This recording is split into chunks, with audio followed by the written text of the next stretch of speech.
Hello दोस्तों, नमस्कार। आज हम आपको पढ़ाएंगे शब्दालंकार में पुनरुक्ति अलंकार।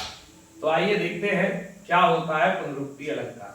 पुनरुक्ति अलंकार में जहां एक ही शब्द की बार बार आवृत्ति हो और अर्थ समान हो, वहां पुनरुक्ति अलंकार होता है।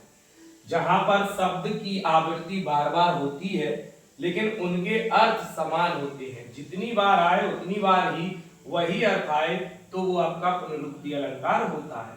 जबकि यमक अलंकार में क्या होता था कि जो शब्द जितनी बार आता था उसके अर्थ उतने अलग अलग यानी भिन्न भिन्न होते थे।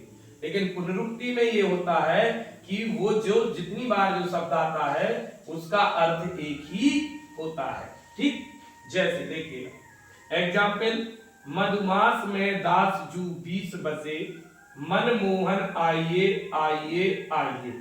तो यहाँ आइए आइए शब्द का जो है 3 बार आया है और इसका अर्थ तीनों बार समान है।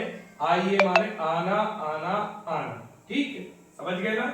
अगला एग्जाम्पल, अब तेरी सौरेरी ना एक ना संक एकांक, विधा सब जाइए जाइए जाइए। विधा माने जितनी बुराइयां हैं सब क्या होना चाहिए, जाना, जाइए जाइए जाइए। तो यहाँ पर जाइए शब्द 3 बार आया और तीनों बार अर्थ क्या होता है, समान है यहाँ पर।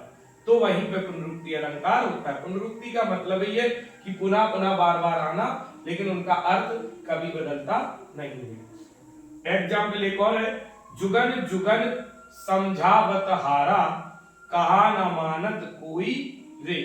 यानी जुगन जुगन बार बार समझाने पर भी, समझाने के बाद भी वो व्यक्ति हार चुका है। तो जुगन जुगन का अर्थ जो है एक ही है, यानी समान अर्थ है, 2 बार आया लेकिन अर्थ सबका जो है एक समान होता है, तो वहां पर पुनरुक्ति अलंकार होता है। मतलब पुनरुक्ति अलंकार आप समझ गए हैं कि कोई भी शब्द जितनी 4 बार कविता में आए या पद्य में आए, जितनी बार आएगा उतनी बार उसके समान अर्थ होते हैं, वही पुनरुक्ति अलंकार होता है।